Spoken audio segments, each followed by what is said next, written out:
people, some women have kids, they've gone through this emotional and traumatic experience that they need to recover from. So if you need like 5-10 years to recover from that, do take that years. It's really worth it for you. So it's just based on personal preferences and individual experience.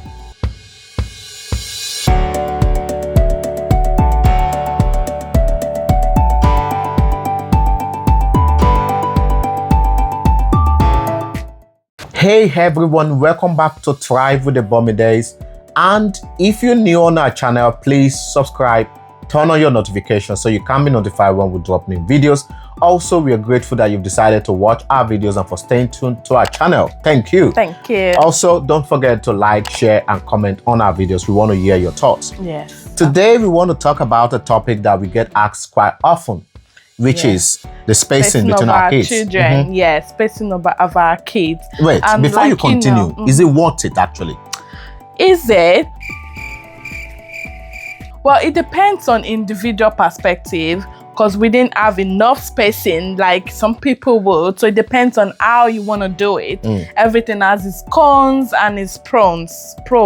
So it depends on how you want to go about it. But I would say generally is worth it. Indeed.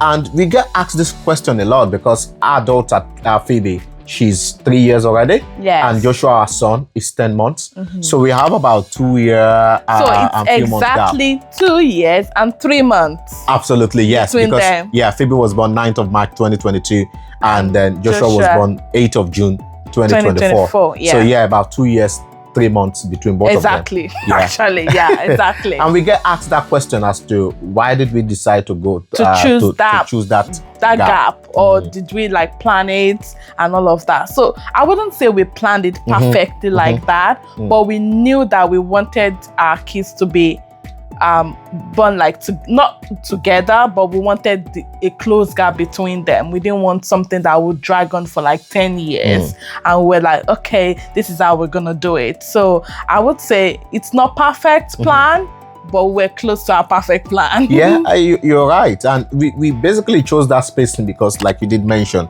the fact that we didn't want that gap to be that much. Also, we felt we wanted to create a sense of bond between our kids. Absolutely. Such that, you know, they can both relate at a certain level. And then be very close to each other. Yeah, and then be very close to each other. Yes. Alongside that as well, sorry for cutting you short, is the fact that we also felt that we wanted a child that would be relatively, you know, understanding in terms of she knows or he would know what to do, you know, before the other one comes. So that's probably one of the highlights of having another child for us was like we wanted Phoebe to be potty trained before the second child comes. Yes. That was a key part of our decision. It was a key part of the thing. We were like, I don't want both of them running around in diapers because it's not like they're Irish twins or they're like 10 months apart. So if we're doing like 2 years apart, but to be fair, to start from the beginning, our initial plan, as I remember, was to start trying when Phoebe turns 1. Yes. Which was what we did, because I remember that we started trying. I had to like remove my contraceptives, and then we started trying at that time. But as God will have it, it didn't happen like immediately. So it happened like months. I was about 7 months afterwards. So that was the plan. So I would say that it's not like it was unexpected. We actually wanted earlier than that. So now I'm grateful because at the time when we had the second child, when we had Joshua, Phoebe was already a bit not too reasonable as a toddler, you know, but she was able to understand few things like go and do this, we've got a new baby, things like that, which I was really grateful for because then she stepped up. She became more responsible. She was like this overprotective sister, and it was really cute. Yeah, absolutely. And just so before I go into the benefits again, which you've mentioned quite a few, if you're enjoying our video, don't forget to subscribe, turn on your notification bell so you can be notified when we drop new videos. Like, share, and also share your comments in the comment section. Following up on that benefit of spacing our children, you did mention that yes, Phoebe was fairly reasonable in terms of, you know, our age. As reasonable as a toddler can be. Now, But there are also other benefits to that. I would mention one, which you mentioned, but just to buttress a bit on it, is that big sister kind of vibe. Yeah. You know, because if for example, Joshua wants something and we're saying no to Joshua, then she says, "Oh, Dad, why can't Joshua have it?" You know, like she's this big sister kind of behavior, advocating for him, like, speaking up for him. Yeah, if there's like someone else that is not like family that is trying to like carry Joshua, do something not that she didn't think was right, she will step up and say, immediately. No, don't do that to Joshua. Yeah. Don't do that. So it's really she often says it to us and says, yeah, don't do that to Joshua. Mama, don't do that to Joshua. You know? And I think that's also one of the benefits as well. So at least she now understands the concept of Joshua being part of the family. This is how our family is, which is really good, and that is what we wanted. And I didn't want the spacing to be that long, so that is another thing. Some people like the large spacing, having like 5 years in between their children. So it's totally up to you what you want. I would just say that just do what works for you, and what works for your pocket, what works for your career, and what works for your life, body. Basically. Because as a woman, as a parent, not as a woman, just as a woman, physically, emotionally, mentally, you have to be ready to have another child. So if you're out there thinking about when is the appropriate time to have a next child, this video is for you to help you make that decision. So be it you want to space them out or you're looking at closing the gap. So you just see the pros. We just talk about a few pros and cons of spacing them together and not, and then you can make your decision from there. Yeah, you can make your decision from there. And like you did mention, it's left for families, for couples to decide how long they want to space their children. Do whatever works for you, but just be conscious of the fact that it has its pros, it also has its cons. Yes, absolutely. Now, when it comes to the cons for us, in terms of having that 2 year and 3 months gap between Phoebe and Joshua, what would the cons be, or what would suggest some of the cons? Yeah, so for me, the cons would be like at a point you're gonna have like 2 toddlers, and you know how chaotic having 2 toddlers could be. Imagine having like a 1-year-old and a 3-year-old. So sometimes it's really like chaotic. Both of them are not too reasonable. They are fighting over toys, fighting on some like unreasonable things, and you'll be like, oh, the house is all over. It's just really chaotic sometimes. So I would say that is part of the cons. And then also, I would say maybe the tantrums as well. Yeah, the tantrums. You know, sometimes we find my daughter Phoebe throwing tantrums on some very... so she's not very, like... It's totally expected of her age. Actually, But because she's got a younger sibling, you feel like they should grow up and act like a bigger sister. So sometimes you need to look at it and say, oh, she's actually a toddler. I'll give you an example. For her age. Yeah, let me just give you an example. So there's this particular laptop, this children laptop we bought for Phoebe. Yes. And Joshua likes it. You know, Joshua will grab it and wants to play with it. And then you see Phoebe just throwing herself to the floor. Yeah, another thing is that they've got a lot of things that they share now. A lot of toys that they share now. Because I remember buying a walker for Joshua to learn how to walk. Yeah. And then when I bought it, I saw that they wrote 9 months to 36 months on it, which is like 3 years. And at that time, Phoebe wasn't 3 years. Yeah. So when she took it and she wanted to play with it, I was like, no, it's not for you, it's for Joshua. And then I looked on the toy, I was like, they did say 36 months. She's not 36 months yet. So that would say some of the cons that you feel like that you have 2 kids, like 2 kids of the same like age to deal with sometimes, but it's not so bad. It's not so bad. And also maybe the potty training as well might also be a cons, especially if the first child had not been potty trained and then you have to literally be 2 children walking around in diapers. Oh God. You know, for us we didn't have that situation because Phoebe was pretty much potty trained. That was one of the things that when I was pregnant, we were really keen on it. That we wanted that out of diaper to be potty trained. And I could remember, oh my God, that's another word on its own. Another story for another day. So we did achieve that. I think probably when I was about 6 months pregnant, that she was potty trained. So I'm really grateful that we didn't have to like manage that on top of having a new child, a new baby then. So it was very like an important part of us in terms of what we wanted to happen at that period.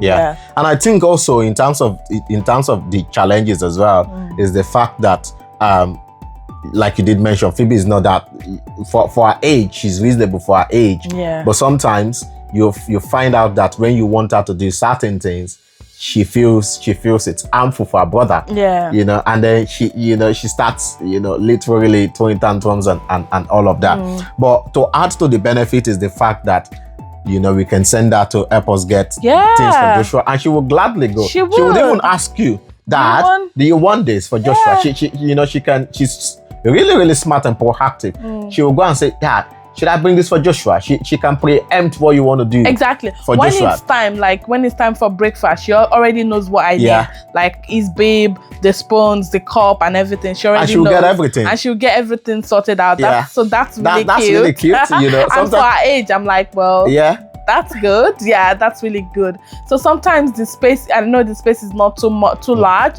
but then it still gives me like room to like explore that option of sending out things, and she really does it with all gladness. She does. When it's time to change Joshua's diaper, she already have like the cardi bag. She will bring everything that I need, and then she will go and dump it in the bin. So it's really good. Sometimes I'm like happy with the spacing we've got, because she's not too young to understand what is going on, and then she's not too old not to enjoy that experience. Exactly. Also. And she also knows that Joshua is the baby. Yeah. So when you say, "Oh, Joshua is still a baby," say, "Oh yeah, Daddy, Joshua is still a baby." Yeah.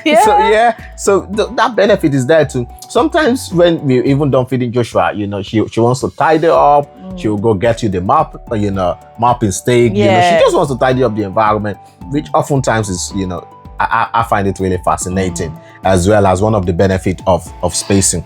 But just like you've mentioned, all of these are individual preferences. There are benefits to it. For us, we're saying the benefit in terms of, and the challenges in terms of us spacing our kids with 2-year, 3-month gap between them. If you're enjoying our video so far, please don't forget to subscribe, turn on your notification bell so you can be notified when we drop new videos. Also, please share your thoughts as to the spacing between your own kids, if you've got kids, or if you're looking to have kids, what spacing are you looking for, or you're going for as well. Also share your thoughts as well in terms of if you've got kids and what your experiences have been so far with them. We would like to hear it, and I believe our audiences too want to hear it. Don't forget to also like and share our videos as well. And thank you for watching our videos. To wrap up this video, my final question will be: is spacing kids actually worth it? Yes, it's worth it, I would say, but it also depends on individual perspective, like what you're going through. So if you feel like you're gonna be a better parent in few years than having another child now, please wait that few years to have another child. And I'm not just talking about financially, generally, physically. I know when some women have kids, they've gone through this emotional and traumatic experience that they need to recover from. So if you need like 5-10 years to recover from that, do take that years. It's really worth it for you. So it's just based on personal preferences and individual experience. So I would say if you're just looking at getting advice, for me, I would say 2 to 3 years is a good space between children if everything has gone okay and you're just looking at general advice. But like I said, factor into personal preferences, experiences, and then like general well-being. I would say physically, emotionally, it's a lot going from one child to 2 or to 3, and then you just need to like speak to your spouse about it, see how they feel also, because the support is needed. You need support to go through with it, and also family members if you need like extra opinion to see what they feel about, especially if they've been involved with your other child, just to see how they might be more supportive of you. So generally, it's a personal opinion. It's a personal decision to make. You and your spouse. And just to add to that as well, is it worth it? I would say it's worth it, but differences and you know, perspective also matters. Some people decide to have their kids through surrogacy. You know, there are different options now of having kids, so you might not want to think of spacing your kids if you can go through surrogacy. You know, so you might want to have to raise them together, so you can move on and do other things in your life. Exactly. So there are different, you know. Also, if you feel you're healthy enough to have your kids, you know, if you want to go maybe like 10 months, 1 year apart. I mean, go for it. Go for it. Some, you know, we have people that, you know, after they have their first child, in a matter of months, less than a year, they've already got another one. Yeah, after 3 months, they got pregnant again. Exactly. So and then like, I think probably like 15 months, they have another child. They have another child. It's so, all of these are preferences. It's all up to them. Some people also feel they have this feeling of they want to wait. They want to wait. Or some people say they want to have their kids and move on with life. Yeah. If you find out that some people would say to you, oh, I just want to quickly have my kids and get done with that and then move on with my life, move on with my career. But like my wife had rightly said, all of this comes into perspectives. If you have good health, then good for you. If you have that support, financial buoyancy, emotional support available for you, why not? It all depends on you. But from our own perspective, we feel it is worth it waiting 2 to 3 years between having your kids or having another child. Yeah. So thank you once again for staying tuned to our channel. We are indeed grateful that you've decided to watch our video. If you've enjoyed our video so far, please don't forget to like and share our video. Also, please drop your comments in the comment section. We want to hear it. We want to hear your thoughts about spacing your kids. And till we see you on our next video episode, we love you. And have a fantastic day. Have a fantastic day or fantastic moment. Take care. Bye.